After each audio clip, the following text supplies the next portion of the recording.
প্রিয় বন্ধুরা, আপনাদের সবাইকে প্রভু যিশুর নামে স্বাগত জানাই। আপনাদের সবাইকে প্রভু যিশুর নামে স্বাগত জানাই। আজ আমি আপনাদের সঙ্গে আলোচনা করব পবিত্র আত্মার বাপ্তিস্মর ব্যাপারে। পবিত্র আত্মার বাপ্তিস্ম একটা আহ, খুবই কন্ট্রোভার্সিয়াল টপিক খ্রিস্টান ফেইথের। প্রথমে বলে রাখি, আমরা যখন প্রভু যিশুতে নতুন জন্ম প্রাপ্ত হই, প্রভু যিশুকে বিশ্বাস করি বা প্রভু যিশুতে নতুন জন্ম প্রাপ্ত হই, তখন আমরা কি করি? আমরা সুসমাচারে বিশ্বাস করি। সুসমাচারে বিশ্বাস করে প্রভু যিশুকে প্রভু আর উদ্ধারকর্তা বলে বিশ্বাস করি। আর তার সঙ্গে সঙ্গে পাপ থেকে সম্পূর্ণ মন পরিবর্তন করি। আর মন পরিবর্তন করার পরে জলে বাপ্তিস্ম নিই আর পবিত্র আত্মা গ্রহণ করি। এইগুলো আমাদের করার দরকার আছে, যাতে আমরা প্রভু যিশুতে নতুন জন্ম প্রাপ্ত হই। এগুলো বিশ্বাসেরই বিভিন্ন পদক্ষেপ। আমরা যদি প্রভু যিশুকে বিশ্বাস করি, সুসমাচার থেকে সুসমাচার শুনে প্রভু যিশুকে যদি বিশ্বাস করি প্রভু আর উদ্ধারকর্তা হিসেবে, তাহলে আমরা প্রভু যিশুকে বিশ্বাস করে পাপ থেকে মন পরিবর্তন করব। প্রভু যিশুকে বিশ্বাস করে আমরা জলে বাপ্তিস্ম নেব। প্রভু যিশুকে বিশ্বাস করে আমরা পবিত্র আত্মাও গ্রহণ করব। এগুলো বিশ্বাসেরই বিভিন্ন পদক্ষেপ। এগুলো আমাদের প্রভু যিশুতে নতুন জীবনের দিকে নিয়ে যায়। আর এই নতুন জীবনের জন্য আমাদের বুঝতে হবে পবিত্র আত্মা পাওয়াও খুব গুরুত্বপূর্ণ ব্যাপার। শুধু সুসমাচারে বিশ্বাস করলেই হয় না, বা পাপ থেকে মন পরিবর্তন করলেই হয় না, জলে বাপ্তিস্ম নিলেই হয় না, পবিত্র আত্মা গ্রহণ করারও দরকার আছে। যে জন্যে রোমিওর 8-9 যদি আমরা যাই, সেখানে লেখা আছে, যার ভিতরে পবিত্র আত্মা নেই সে প্রভু যিশুর নয়। আমাদের পবিত্র আত্মা গ্রহণ করার দরকার আছে, যাতে আমরা প্রভু যিশুর রাজ্যে সম্পূর্ণভাবে প্রবেশ করি। এটা কি হয়, আমরা অ্যাকচুয়ালি পাপের জন্য আমরা ঈশ্বর থেকে দূরে ছিলাম। পাপ আর অবাধ্যতার জন্য ঈশ্বর থেকে দূরে ছিলাম। কিন্তু প্রভু যিশু আমাদের পাপের জন্য ক্রুশের উপরে জীবন দিয়েছে, তারপরে তাকে কবরে রাখা হয়েছিল, আর 3 দিন পরে তিনি বেঁচে ওঠেন। তার জন্য তিনি সেইভাবে আমাদের জন্য পাপ থেকে মুক্তির রাস্তা তিনি খুলে দিয়ে গেছেন, যাতে আমরা পাপ থেকে ক্ষমা পাই। তারপরে প্রভুর রাজ্যে আমরা প্রবেশ করতে পারি, প্রভুর ধার্মিকতা আমরা পাই, প্রভুর পবিত্রতা আমরা পাই, প্রভুর রাজ্যে প্রভুর সন্তান হিসেবে জীবন কাটাতে পারি। এই জন্য প্রভু আমাদের জন্য রাস্তা খুলে দিয়ে গেছেন। এর জন্য আমাদের কি করতে হবে?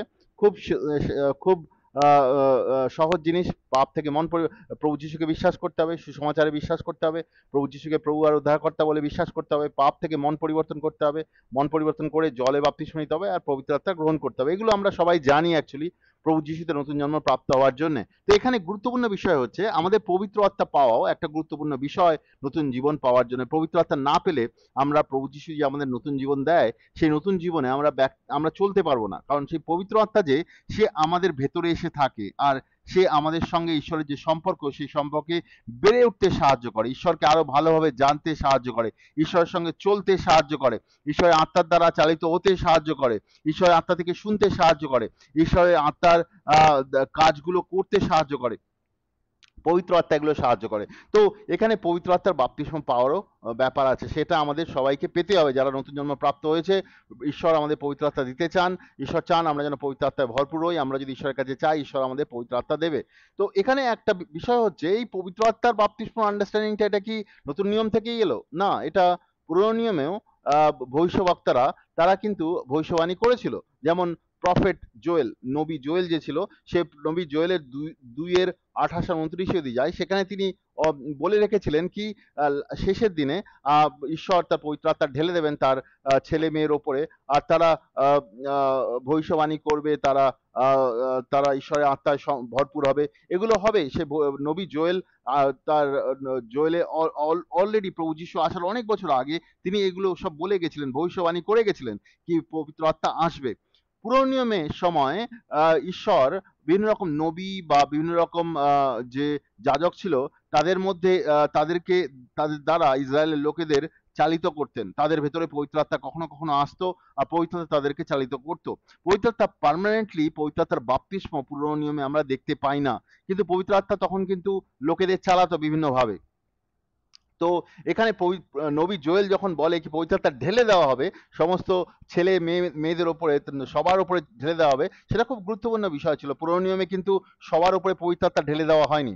তো নবী জোয়েল এটা বলার পরে আমরা দেখতে পাই আহ, আহ, আহ, আহ, যোহন, বাপ্তিস্মদাতা যোহন, যে যে প্রভু যিশু আসার আর কিছু সময় আগে এই জগতে এসে মিনিস্ট্রি করতে শুরু করে, আর যিনি পুরনো নিয়মের লাস্ট প্রফেট বলে মানা হয়, তিনি যখন মিনিস্ট্রি করছিলেন তিনি বলছিলেন কি আমি তো তোমাদের জলে বাপ্তিস্ম দিচ্ছি। মথির 3:11 যদি দেখি সেখানে দেখতে দেখতে পাচ্ছি বাপ্তিস্মদাতা যোহন তিনি বলছেন আমি তো তোমাদের জলে বাপ্তিস্ম দিচ্ছি, কিন্তু আমার পরে যিনি আসবেন তিনি তোমাদের পবিত্র আত্মায় বাপ্তিস্ম দেবেন। তিনি অ্যাকচুয়ালি প্রভু যিশুর কথা বলছিলেন। তিনি বলছিলেন যে প্রভু যিশু আসবেন, প্রভু যিশুর নাম তিনি জানতেন না, তিনি বলছেন আমার পরে যিনি আসবেন তিনি তোমাদের পবিত্র আত্মায় বাপ্তিস্ম দেবেন। তো তারপরে আমরা দেখি যখন প্রভু যিশু এই জগতে আসেন, প্রভু যিশু নিজের জলে বাপ্তিস্ম নেন, তারপরে তিনি মিনিস্ট্রি করতে শুরু করেন। আর তিনি তার শিষ্যদের বলেন আমি যখন চলে যাব তারপরে পিতা ঈশ্বর তোমাদের জন্য পবিত্র আত্মা পাঠাবেন। তো প্রভু যিশুও কিন্তু তার শিষ্যদের পবিত্র আত্মার কথা বলেন। যোহনের 16 থেকে 17 আমরা দেখতে পাই প্রভু যিশু তার শিষ্যদের বলে আমি চলে যাওয়ার পরে তোমাদের উপরে পবিত্র আত্মা ঢেলে দেওয়া হবে, পবিত্র আত্মা নেমে আসবে। আর সেই পবিত্র আত্মা দ্বারা চালিত হয়ে তোমরা তোমরা প্রভুর সঙ্গে চলতে হবে, ঈশ্বরের সঙ্গে সম্পর্ক রাখবে, আর প্রভুর কাজেও তোমরা যুক্ত হবে। পবিত্র আত্মা তোমাদের দরকার, পবিত্র আত্মা তোমাদের সহায়তাকারী, সাহায্যকারী, তোমাদের পবিত্র আত্মা নেমে আসবে তোমাদের ভেতরে। তো তারপরে আমরা প্রেরিতের বইতে দেখতে পাই যখন প্রভু যিশু এই জগৎ ছেড়ে চলে যাচ্ছিল, প্রেরিতের বইয়ের 1-এ, তখন প্রভু যিশু তার শিষ্যদের বলে তোমরা কেউই জেরুসালেম ছেড়ে যেও না যতদিন না পর্যন্ত তোমরা পবিত্র আত্মা গ্রহণ করো। আর পবিত্র আত্মা গ্রহণ করার পরে তোমরা জগতে বিভিন্ন জায়গায় গিয়ে তোমাদের মিনিস্ট্রি করো বা আমার নামে সাক্ষ্য দাও। বেসিক্যালি প্রভু যিশু বলতে চাইছিলেন তোমরা মিনিস্ট্রি করবে, আমার নামের প্রচার করবে, তোমরা মিনিস্ট্রি করবে, সুসমাচার প্রচার করবে, বাট প্রথমে পবিত্র আত্মা গ্রহণ করতে হবে তোমাদেরকে, তারপরেই তোমরা কিন্তু যাবে। আমাদের বুঝতে হবে প্রভু যিশুর শিষ্যরা কিন্তু প্রভু যিশুর সঙ্গে ছিলেন, তারা প্রভু যিশুর হাত থেকে চমৎকার কাজ দেখেছিলেন, প্রভু যিশুর কাছ থেকে বচন শুনেছিলেন, প্রভু যিশুকে তারা বিশ্বাস করেছিল। যদিও তারা প্রভু যিশু যখন ধরা পড়ে, যখন প্রভু যিশুকে মারা হয়, তারা ভয়ে পালিয়ে চলে গেছিল, কিন্তু তারা কিন্তু বিশ্বাস করতো প্রভু যিশুকে, কিন্তু তাদের ভিতরে পবিত্র আত্মা ছিল না। প্রভু যিশু বলেন আমি চলে গেলে তারপরে তোমাদের পবিত্র আত্মা দেওয়া হবে। আর প্রেরিতের 1-এ প্রভু যিশু তার শিষ্যদের বলেন তোমরা কেউই জেরুসালেম ছেড়ে যেও না, তোমাদের উপরে পবিত্র আত্মা ঢেলে দেওয়া হবে। তারপরে আমরা প্রেরিতের 2-এ আমরা দেখতে পাই 1 আর 2-এ তাদের উপর পবিত্র আত্মা ঢেলে দেওয়া হয়। আমি আপনাদেরকে প্রেরিতের 1-এর 5 আর 8 পড়তে চাই, যেখানে প্রভু যিশু তার শিষ্যদের বলেন তোমাদের উপরে পবিত্র আত্মা নেমে আসবে। প্রেরিতের 1-এর 5, যোহন জলে বাপ্তিস্ম দিতেন, কিন্তু কয়েকদিনের মধ্যে পিতার সেই প্রতিজ্ঞা অনুসারে পবিত্র আত্মায় তোমরা বাপ্তিস্ম হবে। প্রভু যিশু তার শিষ্যদের বলছেন তোমরা পবিত্র আত্মায় বাপ্তিস্ম হবে। তারপরে 8-এ বলছেন তবে পবিত্র আত্মা তোমাদের উপরে আসলে তোমরা শক্তি পাবে, আর তোমরা জেরুসালেম, ইহুদিয়া, সামারিয়া প্রদেশে, পৃথিবীর শেষ সীমান্ত পর্যন্ত তোমরা আমার সাক্ষী হবে। তো বলছি যে পবিত্র আত্মা পাওয়ার পরে তোমরা গিয়ে সাক্ষী হও। এটা কিন্তু বুঝতে হবে প্রভু যিশু কিন্তু অলরেডি তার শিষ্যদের একবার মিনিস্ট্রির কাজের জন্য পাঠিয়েছিলেন। লুকের 9-এর 1, মথির 10-এর 1, লুকের 10-এ যদি যাই আমরা দেখতে পাই প্রভু যিশু তার শিষ্যদের পাঠিয়েছিলেন মিনিস্ট্রির কাজ করতে। তারা কিন্তু মিনিস্ট্রির কাজ জানতো, মিনিস্ট্রির কাজের মধ্যে তাদের কোনো অসুবিধা ছিল না। তারা কিন্তু জানতো কিভাবে মিনিস্ট্রির কাজ করতে হবে, পরিচর্যার কাজ কেমন করে করতে হবে, সুসমাচার কেমন করে প্রচার করতে হবে, সেগুলো সমস্ত কিছু তারা জানতো। কিন্তু তাদের মধ্যে একটা জিনিসের ছিল না, সেটা ছিল তাদের ভিতরে পবিত্র আত্মার বাপ্তিস্ম ছিল না। সেজন্য সে তার শিষ্যদের বলে তারা যেন পবিত্র আত্মা পাওয়ার পরেই জগতের বিভিন্ন জায়গায় গিয়ে তার সাক্ষ্য হয়, পবিত্র আত্মা না গ্রহণ করে তারা যেন না যায়। এটা প্রভু যিশু তাদেরকে বলেছিল। তো আমাদের এটা বুঝতে হবে আমাদের এখনকার সময় মিনিস্ট্রিতে আমরা যদি পবিত্র আত্মার বাপ্তিস্ম গ্রহণ না করি, আমাদের মিনিস্ট্রিতে যাওয়া উচিত নয়। অনেক ব্যক্তি আছে যারা পবিত্র আত্মার বাপ্তিস্ম গ্রহণ করেনি, ঈশ্বরের বাক্য থেকে কিছু বুঝতে পেরেছে, বা বাইবেল কলেজ করেছে, কিছু বাইবেল পড়ে কিছু বুঝতে পেরেছে, বা ঈশ্বরের রেভলিউশন বুঝতে পেরেছে, সেগুলো খুব ভালো। জলে বাপ্তিস্ম নিয়েছে, মন পরিবর্তন করেছে, খুব ভালো, কিন্তু পবিত্র আত্মার বাপ্তিস্ম পায়নি। তারা মিনিস্ট্রি করতে শুরু করে দিয়েছে, অনেক লোককে তারা সুসমাচার শোনাচ্ছে, বাক্য শোনাচ্ছে, কিন্তু পবিত্র আত্মা তারা নিজেরা গ্রহণ করেনি। এরকম অনেক লোক আছে। আমরা অনেক লোককে আমাদের মিনিস্ট্রিতে অনেক লোকের সঙ্গে দেখা হয়েছে, তাদেরকে কনফ্রন্ট করেছি, তাদেরকে বোঝানোর চেষ্টা করেছি বাক্য দিয়ে, তাদের মধ্যে অনেকে মন পরিবর্তন করেছে, পবিত্র আত্মা গ্রহণ করেছে। পবিত্র আত্মা বাপ্তিস্ম গ্রহণ করা ছাড়া আমাদের মিনিস্ট্রিতে যাওয়া উচিত নয়, কারণ পবিত্র আত্মা আমাদেরকে সাহায্য করে ঈশ্বরের কাছ থেকে জিনিসগুলো বুঝতে, ঈশ্বরের রাস্তায় চলতে, ঈশ্বরের সামর্থ্যে চলতে, ঈশ্বরের কাজগুলো করতে। পবিত্র আত্মা বাপ্তিস্ম ছাড়া যে মিনিস্ট্রি, সেটা ঈশ্বরের ইচ্ছা অনুসারে চলে না। তারা ঈশ্বরের বাক্য থেকে অনেক কিছু বোঝাতে পারে, কিন্তু ঈশ্বরের আন্ডারস্ট্যান্ডিং তাদের মধ্যে নেই। ঈশ্বর কি চায় তাদের জীবনে, ঈশ্বরের রেভেলেশন তারা রিসিভ করতে পারে না, ঈশ্বরের সঙ্গে তার আত্মার দ্বারা তারা চালিত হতে পারে না।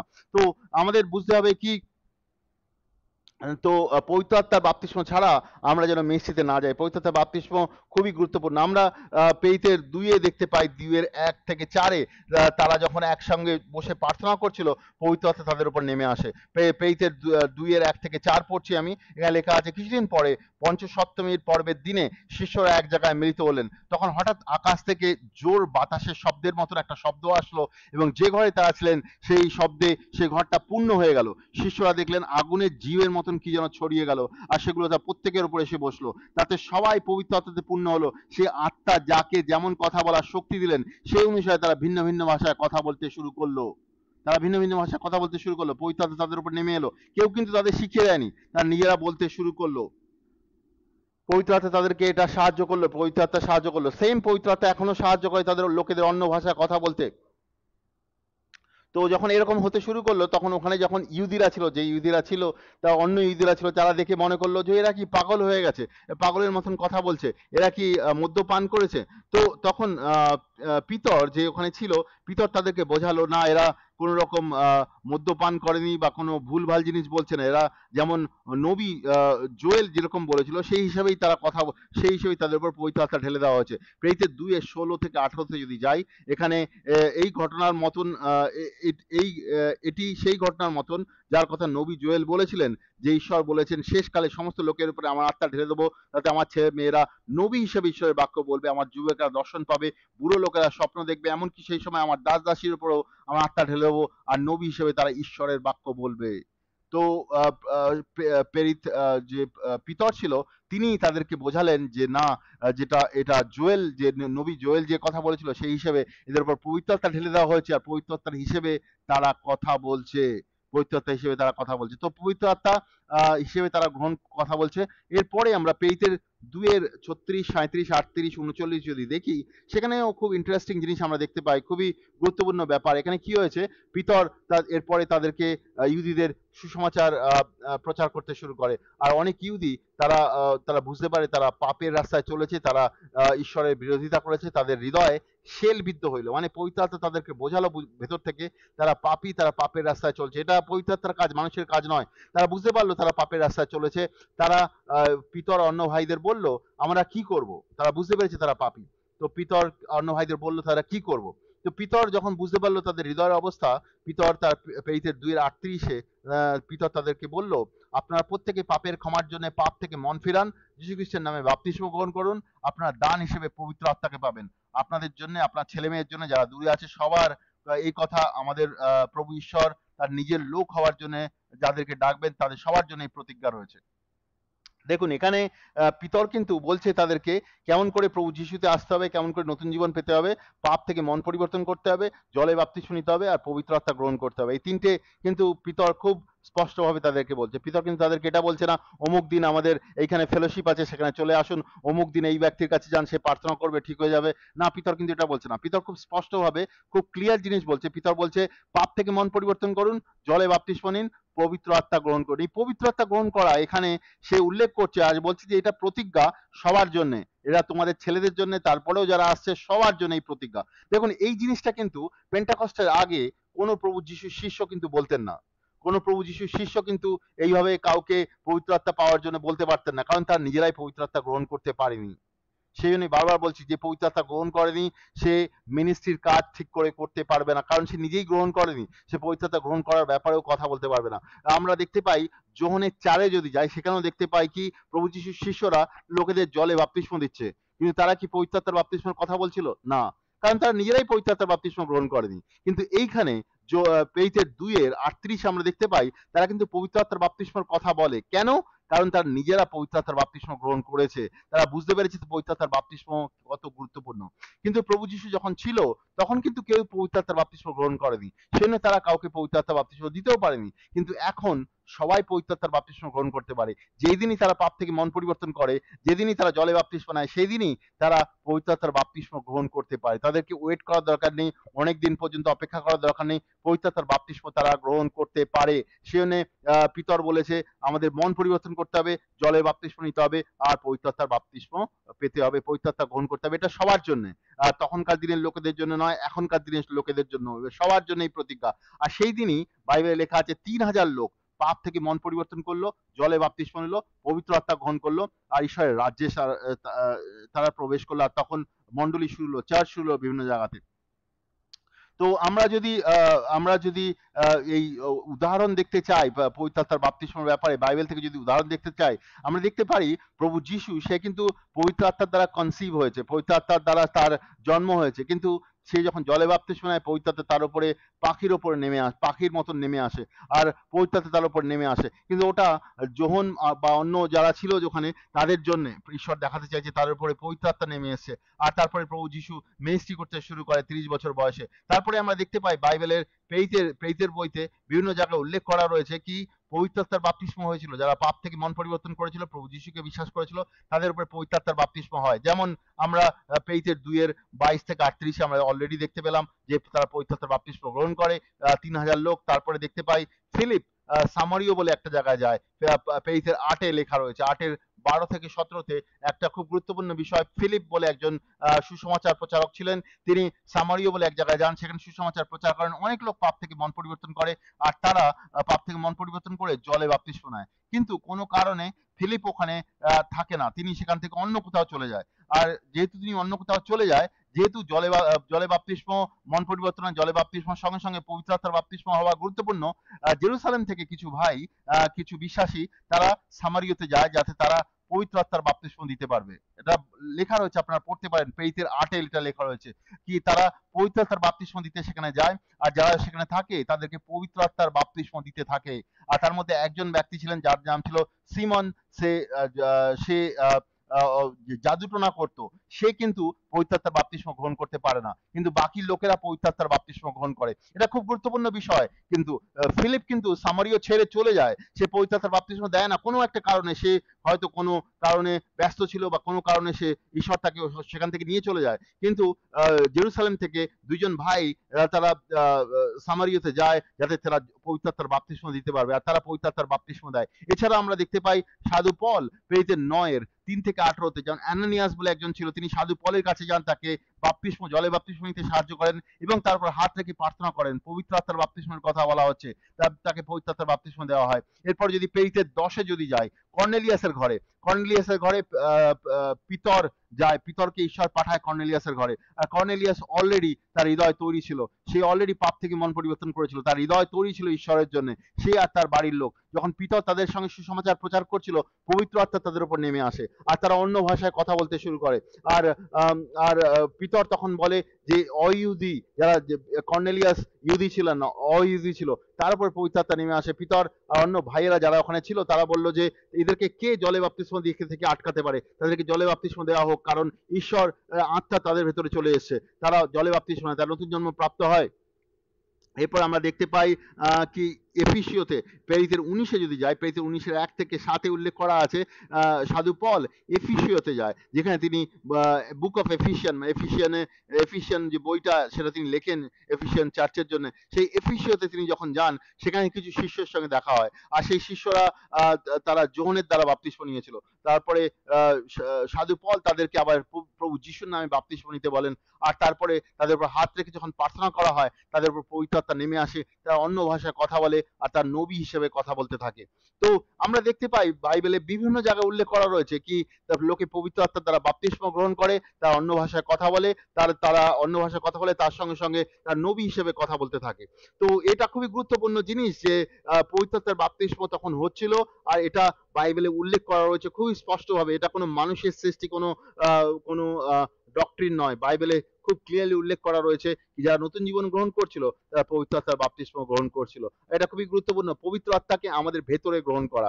আমাদের বুঝতে হবে, আমাদের প্রথমে যখন প্রভু যিশুর সময় তখন একটা মন্দির ছিল, সেই মন্দিরে লোকে গিয়ে ঈশ্বরের আরাধনা করতো। সেই মন্দিরে একটা স্পেশাল জায়গা ছিল, সেটাকে বলা হতো অতি পবিত্র স্থান, যেখানে ঈশ্বরের উপস্থিতি হতো, যেখানে প্রধান যাজক বছরে একবার শুধু সেই জায়গায় প্রবেশ করত ঈশ্বরের কাছে পাপের পশ্চাতাপের জন্য। সেখানে পবিত্র আত্মার উপস্থিতি হতো, ঈশ্বরের উপস্থিতি হতো সেখানে। কিন্তু প্রভু যিশুর যেদিনকে ক্রুশের উপরে মৃত্যু হয়, সেই যে অতি পবিত্র স্থানের যে পর্দা সেটা ফেটে যায় ওপর থেকে নিচে পর্যন্ত। আর ফেটে যায় এই জন্যে কি অতি পবিত্র স্থানের এখন দরকার নেই, সেই মন্দিরের এখনো দরকার নেই, কারণ ঈশ্বর এখন মানুষের মধ্যে এসে থাকতে চায়, কারণ ঈশ্বরের হচ্ছে এখন ইম্যানুয়েল, সে আমাদের মধ্যে এসে থাকতে চায়, আর আমাদের শরীর হচ্ছে তার মন্দির, আমাদের ভেতরে ঈশ্বরের আত্মা এসে থাকতে চায়। সেটাই হচ্ছে পবিত্র আত্মার বাপ্তিস্ম, ঈশ্বরের আত্মা বিশ্বাসীদের মধ্যে আসতে চায়। যে পাপ থেকে সম্পূর্ণ মন পরিবর্তন করেছে, ঈশ্বরের দিকে ঘুরে দাঁড়িয়েছে, তার হৃদয়কে এসে পরিষ্কার করেছে, তার ভেতরে ঈশ্বরের আত্মা এসে থাকতে চায়। ঈশ্বর নতুন জীবনের ভেতরে তার আত্মা ঢেলে দিতে চান। প্রভু যিশু বলেছেন, নতুন নতুন জীবনের ভেতরে আমার নতুন দ্রাক্ষার রস ঢেলে দেওয়া হবে। নতুন জীবনের ভেতরে নতুন জীবন, যেখানে সে তার ভেতরে প্রভুর আত্মা ঢেলে দেওয়া হবে, প্রভুর আত্মা ঢেলে দেওয়া হবে, প্রভুর আত্মা তার ভেতরে এসে থাকবে। এখন প্রশ্ন হলো, কে পবিত্র আত্মার বাপ্তিস্ম গ্রহণ করতে পারে? সবাই, যারা পাপ থেকে মন পরিবর্তন করে, ঈশ্বরের দিকে ঘুরে দাঁড়ায়, তারা সবাই পবিত্র আত্মার বাপ্তিস্ম গ্রহণ করে। পবিত্র আত্মার বাপ্তিস্ম গ্রহণ করার জন্য আমাদের জলে বাপ্তিস্ম নেওয়ার দরকার নেই। পবিত্র আত্মার বাপ্তিস্ম দেওয়ার জন্য আমাদের পাপ থেকে মন পরিবর্তন করার দরকার রয়েছে। পাপ থেকে মন পরিবর্তন করলেই আমরা জলে বাপ্তিস্ম নিতে পারি। জলে বাপ্তিস্ম, পবিত্র আত্মার বাপ্তিস্ম সাইন কি? সাইন কি একজন পবিত্র আত্মার বাপ্তিস্ম গ্রহণ করেছে, তার সাইন কি? তো এই ব্যাপারে অনেক রকমের কন্ট্রোভার্সি আছে, অনেক রকমের ভুল বোঝাবুঝি আছে। পবিত্র আত্মার সাইন কি? পবিত্র আত্মার বাপ্তিস্মের ব্যাপারে বাইবেলে কোথাও উল্লেখ করা নেই এগুলো হচ্ছে সাইন পবিত্র আত্মার বাপ্তিস্মের ব্যাপারে। বাইবেলে কোনো জায়গায় কোনো সাইনের ব্যাপারে উল্লেখ করা নেই। কিন্তু আমরা যদি প্রেরিতের বই দেখি, সেখানে আমরা দুই জায়গায় দেখতে পাই যারা পবিত্র আত্মার বাপ্তিস্ম গ্রহণ করে, তারা বেশ কিছু কিছু জিনিস তাদের মধ্যে দেখতে পাই। তার অন্য ভাষায় কথা বলে, তার নবী হিসেবে কথা বলে, তার প্রভুকে ধন্যবাদ দেয়, তার প্রভুর আনন্দে ভরপুর হয়। কিন্তু দু জায়গায় খুব স্পেশালি উল্লেখ করা রয়েছে কি তারা অন্য ভাষায় কথা বলে। দু জায়গায় না, তিন জায়গায় বোধহয় আমরা দেখতে পাই তারা অন্য ভাষায় কথা বলতে শুরু করে। আমরা প্রেরিতের 2-এ দেখতে পাই, প্রেরিতের 10-এ দেখতে পাই, প্রেরিতের 19-এ দেখতে পাই, তারা অন্য ভাষায় কথা বলতে শুরু করে। এটা খুবই কমন একটা একটা সাইন আমরা দেখতে পাই, একটা চিহ্ন। তো আমরা দেখতে পাই এই চিহ্নের ব্যাপারে মার্কের 16-তেও প্রভু যিশু বলে গেছেন, আমার শিষ্যরা তারা অন্য ভাষায় কথা বলবে। সেটা একটা সাইন কি তারা তাদের ভেতরে ঈশ্বরের আত্মা রয়েছে। তো পবিত্র আত্মায় অন্য ভাষায় কথা বলা, সেটা অ্যাকচুয়ালি সাইন, অ্যাকচুয়ালি কি পবিত্র আত্মা গ্রহণ করার জন্য। এছাড়াও পবিত্র আত্মা যে গ্রহণ করেছে, সে ঈশ্বরের ক্যারেক্টারের, ঈশ্বরের স্বভাবে তারা সে বেড়ে উঠবে। যেমন গ্যালাতীয়র 5-22-23 উল্লেখ করা রয়েছে, প্রভুর স্বভাবে সে কন্টিনিউয়াসলি বেড়ে উঠবে, আর প্রভুর কাজেও সে ইনভলভ হবে, আর তার ভেতরে র্যাডিক্যাল ফেইথ থাকবে, আর বিশ্বাসে সে বেড়ে উঠবে ধীরে ধীরে। আর প্রভুর কাজেও সে নির্ভয়ে প্রভুর কাজ করবে, প্রভুর আন্ডারস্ট্যান্ডিংও সে বেড়ে উঠবে। পবিত্র আত্মা তাকে সাহায্য করবে ভেতর থেকে কন্টিনিউয়াসলি মাইন্ড রিনিউ করতে, কন্টিনিউয়াসলি তার আত্মার সামর্থ্যে, আত্মার ভালোবাসা সে বেড়ে উঠবে, প্রভুর ভালোবাসাও সে গ্রহণ করবে। তো পবিত্র আত্মার যে প্রধান সাইনটা, তৎক্ষণাৎ যে সাইনটা আমরা দেখতে পাই, সেটা হচ্ছে গিয়ে অন্য ভাষায় কথা বলা। এখন এই অন্য ভাষায় কথা বলার ব্যাপারে অনেক রকমের কন্ট্রোভার্সি আছে, অনেক রকমের ভুল অন্য ভাষা বিভিন্ন রকম চার্চে শেখানো হয়। ভুল অন্য ভাষা বা লোকেদের মধ্যে শেখানো হয় কি এরম ভাবে অন্য ভাষা বলো, যেটা মানুষের শেখানো অন্য ভাষা, সেগুলো অবশ্যই অন্য ভাষা নয়। অনেকগুলো শয়তানের অন্য ভাষা হয়। আমরা বিভিন্ন জায়গায় গিয়ে লোককে মিনিস্ট্রি করেছি, তাদের ভেতরে শয়তানের অন্য ভাষাও রয়েছে। তারা পাপ থেকে কোনোদিনই মন পরিবর্তন করেনি, তারা অন্য ভাষা গ্রহণ করেছে অন্য কোনো ব্যক্তির দ্বারা, যে ব্যক্তি তাদের জন্য প্রার্থনা করেছে, যে ব্যক্তি শয়তানের সামর্থ্যে প্রার্থনা করে, শয়তানও অন্য ভাষায় প্রার্থনা করতে সাহায্য করে। তো আমাদের ওগুলো বুঝতে হবে সে ব্যক্তি কি সঠিকভাবে পাপ থেকে মন পরিবর্তন করেছে, আর প্রভুর দিকে ঘুরে দাঁড়িয়েছে, সঠিকভাবে বাপ্তিস্ম নিয়েছে। এগুলো খুব গুরুত্বপূর্ণ। সে যদি পাপ থেকে ঘুরে দাঁড়ায়, আর তাহলেই সে প্রভু তাকে তার ভেতরে পবিত্র আত্মা ঢেলে দেবে। আর সেই পবিত্র আত্মা যার ভেতরে আছে, সে ঈশ্বরের আত্মার দ্বারা চালিত হবে, ঈশ্বরের সামর্থ্যে সে ঈশ্বরের কাজগুলো করবে, ঈশ্বরের পবিত্রতায় চলবে, ঈশ্বরের সঙ্গে সম্পর্কও বেড়ে উঠবে, সে পাপের জীবনে চলবে না। আমরা বেশ কিছু বছর আগে একজনের জন্য মিনিস্ট্রি করতে গেছিলাম। তিনি অ্যাকচুয়ালি ইন্টারন্যাশনালি বিভিন্ন জায়গাতে মিনিস্ট্রি করতে যান, একজন মহিলা। আর তিনি আমাদের ডেকেছেন, তার জীবনে কিছু আর্থিক প্রবলেম ছিল, তার জন্য আমরা গিয়ে যখন তাকে মিনিস্ট্রি করি, দেখতে পাই কি তিনি খুব মহান, মানে নামী একজন প্রচারকের মতন বিভিন্ন জায়গায় বিভিন্ন দেশে গিয়ে তিনি প্রচার করেন, তিনি অন্য ভাষায় কথা বলেন, কিন্তু তার জীবনে পাপ থেকে মন পরিবর্তন তিনি কোনোদিন করেননি। তো আমাদের খুব অবাক লাগলো, তিনি অন্য ভাষা পেলেন কেমন করে। তাকে যখন জিজ্ঞেস করা হলো, তখন তার জন্য যখন প্রার্থনা করতে শুরু করি আমরা, তার ভেতর থেকে ডিমন বেরোতে শুরু করে। আর আমরা বুঝতে পারি, আমরা 2 দিন তাকে মিনিস্ট্রি করেছি, আর তার আমরা খুব ক্লিয়ারলি বুঝতে পারি তার ভেতরে যে ডিমন আছে, শয়তানের আত্মা, সেটা তাকে অন্য ভাষায় কথা বলতে সাহায্য করছে। তো এটা জরুরি নয় কি অন্য ভাষায় যে কথা বলছে সে পবিত্র আত্মার দ্বারাই কথা বলছে। আমাদের তার সঙ্গে তাকে কাউন্সেলিং করতে হবে, তাকে বুঝতে হবে সে কেমন ভাবে অন্য ভাষা গ্রহণ করেছে, বা অন্য ভাষা পাওয়ার পরে সে করছেটা কি। তার যে মিনিস্ট্রি আছে সেটা থেকেও আমরা বুঝতে পারি সে কি সত্যি ঈশ্বরের অন্য ভাষা, ঈশ্বরের পবিত্র আত্মা পেয়েছে, সেটা আমরা সেখান থেকেও বুঝতে পারি। জাস্ট এটা নয় কি কেউ অন্য ভাষায় কথা বলছে তার মানে সে পবিত্র আত্মা পেয়ে গেছে। আমাদের তার জীবন, তার মিনিস্ট্রিকে আমাদেরকে যাচাই করে দেখতে হবে, পবিত্র আত্মার দ্বারা বুঝতে হবে সে কি সত্যিই অন্য ভাষা পেয়েছে, সে কি সত্যিই পবিত্র আত্মা পেয়েছে। তো এগুলো হচ্ছে গিয়ে আমাদের আমরা বিভিন্নভাবে আমরা সেগুলোকে যাচাই করে দেখতে পারি। এবার নেক্সট প্রশ্ন অনেকে করে কি একজন নতুন ব্যক্তি যে বিশ্বাসে এসছে সে কেমন করে পবিত্র আত্মা পাবে? খুব সাধারণ, বাইবেলে যেমন দেখতে পাই যে যে ব্যক্তি অলরেডি পবিত্র আত্মা পেয়েছে সে যদি হাত রেখে প্রার্থনা করে সে পবিত্র আত্মা পেয়ে যাবে। আমরা অনেক লোককে, আমরা যখন মিনিস্ট্রি করেছি, আমরা বিভিন্ন জায়গায় বিভিন্ন দেশে গিয়ে মিনিস্ট্রি করি, ব্যক্তিগতভাবে বিভিন্ন লোকের জন্য মিনিস্ট্রি করেছি, তাদের উপরে হাত রেখে যখন প্রার্থনা করেছি তারা পবিত্র আত্মা গ্রহণ করেছে। এছাড়াও আমরা যখন অনলাইনে বিভিন্ন লোকের জন্য মিনিস্ট্রি করেছি, পাপ থেকে মন পরিবর্তনের জন্য সাহায্য করেছি, ডেলিভারেন্সের জন্য সাহায্য করেছি, তারপরে অনলাইন প্রার্থনা করেছি, তো প্রভু তাদেরকে সাহায্য করেছে পবিত্র আত্মা পেতে। পবিত্র আত্মা আমরা দিই না, পবিত্র আত্মা ঈশ্বর দেয়। তো আমরা যখন প্রার্থনা করি ঈশ্বরের পবিত্র আত্মা তাদের জন্য নেমে আসে। তো আমাদের এটা বুঝতে হবে, আমাদের বিশ্বাসে প্রার্থনা করতে হবে আর ঈশ্বর তাদেরকে পবিত্র আত্মা দেবে। আমরা বিভিন্ন জায়গায় লোকেদের পবিত্র আত্মা গ্রহণ করতে দেখেছি। আমরা কিছু লোক ইন্দোনেশিয়াতে অনলাইনে আমরা প্রার্থনা করেছি, লকডাউনের সিচুয়েশনের সময় অনেক লোক পবিত্র আত্মা গ্রহণ করেছে। এবং ইন্ডিয়াতে, বাংলাদেশে বিভিন্ন লোক অনলাইন প্রার্থনার দ্বারা পবিত্র আত্মা গ্রহণ করেছে। ঈশ্বর সাহায্য করেন পবিত্র আত্মা গ্রহণ করতে, কারণ ঈশ্বর চান যেন তার ছেলে মেয়েরা পবিত্র আত্মা যেন গ্রহণ করে। ঈশ্বর আমাদের পবিত্র আত্মা দিতে চান আমাদেরকে।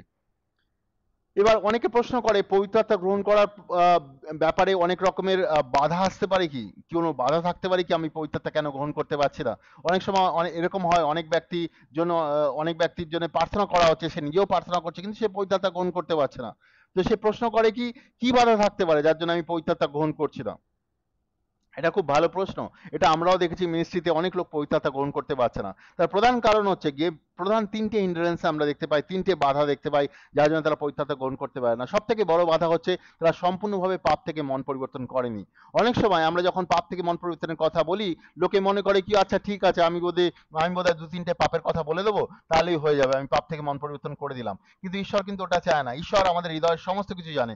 ঈশ্বর চান কি আমাদের জীবনে যে প্রধান পাপগুলো, যেগুলো পবিত্র আত্মা আমাদেরকে মনে করিয়ে দিচ্ছে, সেই পাপগুলো সমস্তগুলো আমরা স্বীকার করি আর ঈশ্বরের দিকে ঘুরে দাঁড়াই। ঈশ্বরের বাক্যে লেখা আছে, আমরা যদি প্রভাব বা নীতি বচনে যাই সেখানে 28-13 লেখা রয়েছে কি যে পাপগুলো স্বীকার করে ঈশ্বরের সামনে নিয়ে আসে সে ক্ষমা পায়, যে পাপগুলো লুকায় সে ঈশ্বরের ক্ষমা পায় না। প্রথম যোহনে যদি আমরা যাই সেখানে লেখা আছে যে পাপগুলো ঈশ্বরের সামনে নিয়ে আসে, ঈশ্বরের আলোতে নিয়ে আসে, ঈশ্বর তার রক্ত দিয়ে সেগুলোকে পরিষ্কার করে। তো ঈশ্বর আমাদেরকে ক্ষমা করতে চায়, কিন্তু প্রশ্ন হচ্ছে গিয়ে কি আমরা কি পাপগুলো ঈশ্বরের সামনে নিয়ে আসতে চাই? আমরা যদি নিয়ে আসতে চাই, আমরা যদি মুখ খুলে সেগুলো যদি স্বীকার করি আর ঈশ্বরের কাছে ক্ষমা চাই, ঈশ্বর আমাদের ক্ষমা করবেন।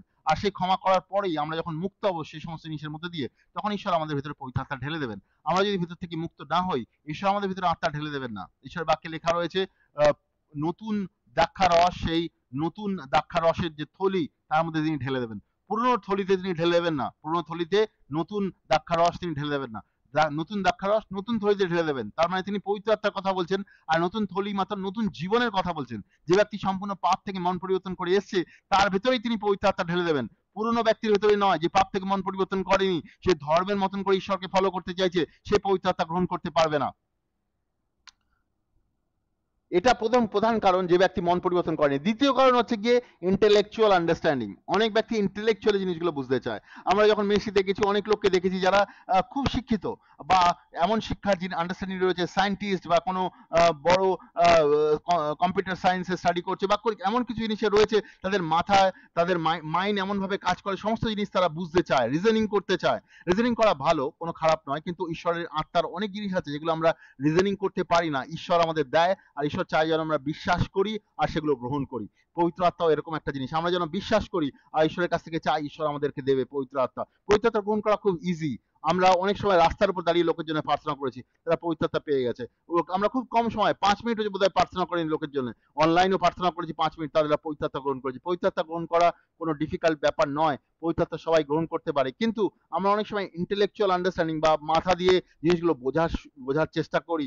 বাইবেলে সাধু পল বলেছেন এগুলো আমরা আমাদের আন্ডারস্ট্যান্ডিং দিয়ে বুঝতে পারি না, আমাদের আন্ডারস্ট্যান্ডিংকে বাইপাস করে যায় পবিত্র আত্মার আন্ডারস্ট্যান্ডিং। পবিত্র আত্মা আমরা গ্রহণ করতে পারি আমরা যদি হৃদয় খোলা রাখি আর আমরা পবিত্র আত্মা গ্রহণ করতে পারি। আমাদের আন্ডারস্ট্যান্ড করার, আমাদেরকে রিজনিং দিয়ে বোঝার ব্যাপার নয় এই জিনিসটা।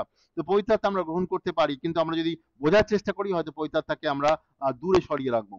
এটা দ্বিতীয় আন্ডারস্ট্যান্ডিং। তৃতীয় আন্ডারস্ট্যান্ডিং হচ্ছে গিয়ে কি, অনেক সময় আমাদের এই অন্য ভাষার ব্যাপারে অনেক রকমের ভুল আন্ডারস্ট্যান্ডিং আছে। আর সেই অন্য ভাষার ভুল আন্ডারস্ট্যান্ডিং গুলো মাথার ভেতরে একটা স্ট্রং হোল্ড বা একটা ভুল আন্ডারস্ট্যান্ডিং এর একটা দুর্গ তৈরি হয়ে রয়েছে। তো আমরা কোনোভাবেই সেই অন্য ভাষার আন্ডারস্ট্যান্ডিং গুলোকে নিতে চাই না। সে প্রভু আত্মা দিতে চাইলেও আমরা সেগুলোকে গ্রহণ করতে চাই না। তো এরকম যদি আন্ডারস্ট্যান্ডিং হয় তাহলে আমাদের প্রবলেম হয় পবিত্র আত্মা গ্রহণ করতে। আমাদের মিনিস্ট্রিতে অনেক সময় আমরা অনেক ব্যক্তির জন্য প্রার্থনা করেছি যারা পাপ থেকে মন পরিবর্তন করেছে, কিন্তু তারা কোনো কারণে পবিত্র আত্মা গ্রহণ করতে পারছে না। পরে যখন কাউন্সেলিং করি, তারা বুঝতে পারি তারা অলরেডি তাদের চার্চে বা অন্য বিভিন্ন রকম জায়গা থেকে তারা এই শিক্ষা পেয়েছে কি অন্য ভাষা হচ্ছে ঈশ্বর থেকে নয়, অন্য ভাষা ডিমনিক বা অন্য ভাষা কোনো ভুল শিক্ষা। কিন্তু তাদেরকে যখন পরে বাইবেল থেকে বোঝায় জিনিসগুলো কিরকম, তারা বুঝতে পারে, তারা মন পরিবর্তন করে, তারা ঈশ্বরের কাছে ক্ষমা চায়। আর যেই তারা ঈশ্বরের কাছে ক্ষমা চায় তার কিছু সময় পরেই তারা পবিত্র আত্মায় সব ভরপুর হয়। তার জন্য প্রার্থনা করা হয়, তারা পবিত্র আত্মায় ভরপুর হয়, তারা অন্য ভাষায় কথা বলতে শুরু করে। তো আমরা অনেক সময় অনেক রকমের ভুল শিক্ষার দ্বারা আমাদের মনকে বদলে রাখি, আমাদের মনকে শয়তান বদলে রাখে। তখন আমাদের জন্য পবিত্র আত্মা পাওয়া খুব কঠিন হয়ে দাঁড়ায়, খুব কঠিন হয়ে দাঁড়ায়। আমাদের মিনিস্ট্রিতে অনেক লোক পবিত্র আত্মা গ্রহণ করেছে, কিন্তু অনেক লোক পবিত্র আত্মা গ্রহণ করতে পারেনি, কারণ তারা বন্ধনের মধ্যে ছিল, কারণ তারা পাপের মধ্যে থেকে রিপেন্ট করে বেরিয়ে আসতে পারেনি। তো সেখানে তাদের পবিত্র আত্মা গ্রহণ করতে খুবই অসুবিধা হয়েছে। তো এটা খুবই গুরুত্বপূর্ণ বিষয়। আমাদের যারা এরকম প্রবলেমের মধ্যে রয়েছে তাদেরকে কাউন্সেলিং করা দরকার আছে, তাদেরকে সাহায্য করা দরকার আছে, যাতে তারা এগুলো থেকে বেরিয়ে আসতে পারে, যাতে তারা পবিত্র আত্মা গ্রহণ করতে পারে। এবার আরেকটা প্রশ্ন লোকে বলে কি, পাপ থেকে মন পরিবর্তন করা আর সেটাই তো পবিত্র আত্মা গ্রহণ করা না? অনেক জায়গায় অনেক চার্চে এরকম ভুল শিক্ষা দেওয়া হয়, তুমি পাপ থেকে মন পরিবর্তন করেছো, তার মানে কে তোমাকে ক্ষমা করেছে? ঈশ্বর ক্ষমা করেছে, তার মানে ঈশ্বরের আত্মাই তুমি গ্রহণ করেছো। না না, সেটা নয়। ঈশ্বর আমাকে ক্ষমা করেছে ঠিকই, তার মানে আমরা ঈশ্বরের আত্মা গ্রহণ করিনি। বা অনেক সময় বলা হয় তুমি যে বাপ্তিস্ম নিয়েছো, তোমাকে আমরা পিতা পুত্র পবিত্র আত্মার নামে বাপ্তিস্ম দিয়েছি, তো পবিত্র আত্মার নামে যখন বাপ্তিস্ম দিয়েছি, পবিত্র আত্মা তোমার মধ্যে অটোমেটিক্যালি চলে এসেছে। না, এটাও বাইবেল সম্মত নয়, বাইবেল এরকম বলে না। বাইবেলে আমরা দেখতে পাই কি, যারা নতুন জন্ম গ্রহণ করে তাদের উপর হাত রেখে প্রার্থনা করা হয়, তাহলেই তারা পবিত্র আত্মা গ্রহণ করে। তো এটাও বাইবেল সম্মত নয় কি পবিত্র আত্মা নামে প্রার্থনা করলেই পবিত্র আত্মা তারা গ্রহণ করে ফেলেছে। আর যদি সেটাই হতো তাহলে প্রেরিতের একে প্রভু যিশু তার শিষ্যদের বলতো না, প্রভু যিশু তার শিষ্যদের বলছে যে শিষ্যরা প্রভু যিশুর সঙ্গে মিনিস্ট্রি করেছে, প্রভু যিশুর কাছ থেকে বাক্য শুনেছে। অনেকে বলে তুমি বাক্য থেকে প্রভুকে বিশ্বাস করেছো, তার মানে তো পবিত্র আত্মা তোমার ভেতর চলে এসছে। তাহলে প্রভু যিশু তো তার শিষ্যদের বলতো না কি তোমরা জেরুসালেমে ওয়েট করো, তোমরা পবিত্র আত্মা পাবে। তারা তো প্রভু যিশুর কাছ থেকে বাক্য শুনেছে। প্রভু যিশু নিজেই হচ্ছে ঈশ্বরের বাক্য, তার কাছ থেকে ঈশ্বরের বাক্য শুনেছে। তাদের কি পবিত্র আত্মার বাপ্তিস্ম দরকার ছিল? সেরকম যদি হয় তাহলে দরকার ছিল না, কিন্তু দরকার আছে। ঈশ্বরের বাক্য শুনে ঈশ্বরকে বিশ্বাস করা একটা জিনিস, জলে বাপ্তিস্ম নেওয়া মন পরিবর্তন করা একটা জিনিস, আর পবিত্র আত্মা গ্রহণ করা হচ্ছে আরেকটা জিনিস। পবিত্র আত্মা গ্রহণ করা আমাদের সবার জন্য দরকার আছে। তো আমরা দেখতে পাই প্রেরিতের 1:4, 5, 8 প্রভু যিশু তার শিষ্যদের বলছে তারা যেন জেরুজালেমে ওয়েট করে পবিত্র আত্মা পাওয়ার জন্য, তারপরে যেন তারা সাক্ষ্য দেয়। এরপরে আমরা প্রেরিতের 10-এ আমরা দেখতে পাই কি কর্নেলিয়াস ছিল, সে পবিত্র আত্মায় ভরপুর হয়। সে ঈশ্বরকে খুঁজছিল, আর তাকে যখন পিতা এসে যখন তাকে সুসমাচার প্রচার করে, পবিত্র আত্মায় সে ভরপুর হয়। তারপরে তাকে জলে বাপ্তিস্ম দেওয়া হয়। পবিত্র আত্মা ভরপুর হয় মানে তার ক্লিয়ার সাইন কি ঈশ্বরের আত্মা তার ভেতরে চলে এসেছে। তার মানে পবিত্রতা গ্রহণ করা একটা আলাদা জিনিস। এটা জাস্ট সুসমাচারে বিশ্বাস করা নয় বা মন পরিবর্তন করা নয়। পিতর ওখানে বুঝতে পারে কি তাদের ভেতরে পবিত্র আত্মা এসে গেছে। পবিত্র আত্মা আসা একটা আলাদা জিনিস। এটা কখনোই ম্যাক্সিমাম সময় আমাদের চার্চ বা বিভিন্ন রকম মন্ডলী যেগুলো প্রচার করা হয় না, কারণ তার নিজেরা পবিত্র আত্মা গ্রহণ করে, তার নিজেরা বোঝে না কেমন করে পবিত্র আত্মার বাপ্তিস্ম দিতে হবে, কেমন করে লোককে পবিত্র আত্মার বাপ্তিস্ম জন্য প্রার্থনা করতে হবে। তাদেরকে বোঝায় না, তাদেরকে বলে না। তারা বিভিন্ন রকমের পাপের মধ্যে স্ট্রাগল করে, চার্চের লোকেরা বিভিন্ন রকমের প্রবলেমের মধ্যে স্ট্রাগল করে, যেহেতু তাদের মধ্যে পবিত্র আত্মা নেই। আমি বলছি না কি পবিত্র আত্মা থাকলে আপনার জীবনে প্রবলেম আসবে না, পবিত্র আত্মা থাকলেও আপনার জীবনে প্রবলেম আসবে, কিন্তু আপনি আরো ভালোভাবে ঈশ্বরের কাছ থেকে জিনিসগুলো বুঝতে পারবেন আর ঈশ্বরের রাস্তায় চলতে পারবেন। কিন্তু আপনার জীবনে যদি পবিত্র আত্মা না থাকে, আপনি ঈশ্বরের রাস্তায় চলতে স্ট্রাগল করবেন, প্রত্যেকদিন ব্যক্তিগত জীবনেও চলতে আপনি স্ট্রাগল করবেন। তো আমরা প্রেরিত 19 দেখতে পাই কি প্রভু যিশু সাধু পল যখন কিছু লোককে বাপ্তিস্ম দেয় এফিসিওতে, তো তাদের উপরে হাত রেখে প্রার্থনা করে আর তাদের উপরে পবিত্র আত্মা নেমে আসে। তো পবিত্র আত্মার বাপ্তিস্ম একটা আলাদা জিনিস, খুব ক্লিয়ারলি মেনশন করা রয়েছে। আর এটা থেকে আমরা বুঝতে পারি পবিত্র আত্মার বাপ্তিস্ম হচ্ছে আমাদের দরকার। পবিত্র আত্মার বাপ্তিস্ম একটা আলাদা ইনসিডেন্ট, যেটা বিশ্বাসের দ্বারা আমাদের গ্রহণ করতে হবে, যাতে পবিত্র আত্মা আমাদের ভেতরে আসে।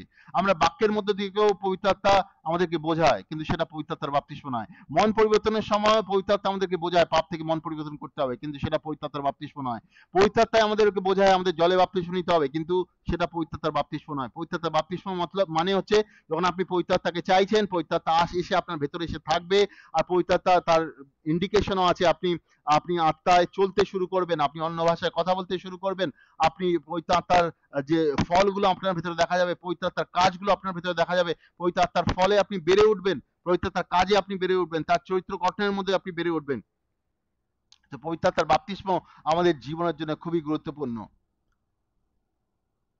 তো অনেকে বিশ্বাস করে প্রভু যিশুর কাছে আমি আসছি বিশ্বাসের দ্বারাই তো আসছি, পবিত্র আত্মার দ্বারাই তো আসছি, তাহলে আবার আলাদা করে পবিত্র আত্মার বাপ্তিস্ম পাওয়ার কি দরকার? না, এটা আমরা যেন ভুল না বুঝি। পবিত্র আত্মার প্রভু যিশুর কাছে আসা, বাক্য বুঝে প্রভু যিশুর কাছে আসা একটা জিনিস, পবিত্র আত্মার বাপ্তিস্ম গ্রহণ করা আরেকটা জিনিস। আমরা অনেকেই বাক্য বুঝে প্রভু যিশুর কাছে আসতে পারি। প্রভু যিশুর শিষ্যরাও বাক্য শুনেছিল, প্রভু যিশুর কাছ থেকে শুনেছিল, কিন্তু তাদেরকে পবিত্র আত্মার বাপ্তিস্ম দরকার ছিল। আর তারা পবিত্র আত্মার বাপ্তিস্ম গ্রহণ করে। প্রেরিতের 2-এ আমরা দেখতে পাই, 1 থেকে 4-এ তাদের উপর পবিত্র আত্মা নেমে আসে। তারপরেও তারা নিজেরা যখন প্রচার করতে যায়, তার পবিত্র আত্মার বাপ্তিস্মের কথা বলে, তারা লোকেদের জন্য প্রার্থনা করে তারা যেন পবিত্র আত্মার বাপ্তিস্ম গ্রহণ করে। তো পবিত্র আত্মার বাপ্তিস্ম আমাদের সবার জন্য দরকার, যাতে আমরা পবিত্র আত্মার বাপ্তিস্ম পেয়ে ঈশ্বরের সঙ্গে চলতে পারি, ঈশ্বরের সামর্থ্যে চলতে পারি, ঈশ্বরের রাজ্যের কাজে ব্যবহৃত হতে পারি, আর ঈশ্বরের মতন হয়ে উঠতে পারি। পবিত্র আত্মার বাপ্তিস্ম আমাদের সবার জন্য দরকার। রোমিওর 8-9 লেখা আছে, যার ভেতরে পবিত্র আত্মা নেই সে ঈশ্বরের নয়। রোমিওর 8-14 লেখা আছে, যে পবিত্র আত্মার দ্বারা চালিত হয় সে ঈশ্বরের সন্তান। সেখানে ঈশ্বরের ম্যাচিওর সন্তান লেখা আছে। মানে আমরা যদি কন্টিনিউয়াসলি পবিত্র আত্মার দ্বারা চালিত হই, যে পবিত্র আত্মা আমরা গ্রহণ করি, সে পবিত্র আত্মা আমাদেরকে পবিত্রতায় চালায়, প্রভুর রাস্তায় চালায়, প্রভুর সামর্থ্যে চালায়, সে তাতে যদি আমরা কন্টিনিউয়াসলি চালিত হই, ঈশ্বরের আত্মা, ঈশ্বরের সামর্থ্যে আমরা বেড়ে উঠবো। তো ঈশ্বর চায় যেন আমরা প্রত্যেকে পবিত্র আত্মার বাপ্তিস্ম গ্রহণ করি, তাহলেই আমরা ঈশ্বরের সঙ্গে চলতে পারবো, ঈশ্বরের সামর্থ্যে বেড়ে উঠতে পারবো। পবিত্র আত্মার বাপ্তিস্ম না পেলেও আমরা ঈশ্বরের কাজ করতে পারি। অনেকে করছে ঈশ্বরের কাজ পবিত্র আত্মার বাপ্তিস্ম না গ্রহণ করে, বাট সেখানে স্ট্রাগল আছে, সেখানে বুঝতে অসুবিধা আছে, সেখানে খুব ডিফিকাল্টি আছে। পবিত্র আত্মার বাপ্তিস্ম ছাড়া ঈশ্বরের সঙ্গে চলা, ঈশ্বরের কাজ করা খুব ডিফিকাল্ট অ্যাকচুয়ালি। আর ঈশ্বর সেগুলো করতে আমাদেরকে বলেনি। ঈশ্বর চান যেন আমরা পবিত্র আত্মার বাপ্তিস্ম গ্রহণ করি, আর তারপরেই আমরা ঈশ্বরের সঙ্গে চালিত হই। আমি বিশ্বাস করি ঈশ্বর আপনাদের সাহায্য করবেন এই বাক্যের দ্বারা। এছাড়াও যদি আপনারা কোনো প্রশ্ন থাকে পবিত্র আত্মার বাপ্তিস্মের ব্যাপারে, আপনারা নিচে কমেন্ট বক্সে লিখে জানাতে পারেন। এবং আপনারা যদি শিষ্যত্ব প্রশিক্ষণের ব্যাপারে কিছু আপনারা জানতে চান, তাহলে আপনারা নিচে আপনারা কমেন্ট বক্সে লিখে জানাতে পারেন, বা আমাদের সঙ্গে ব্যক্তিগতভাবে যুক্ত হতে পারেন। আমি বিশ্বাস করি ঈশ্বর আপনাদের সাহায্য করবেন এই বাক্যের দ্বারা। ধন্যবাদ।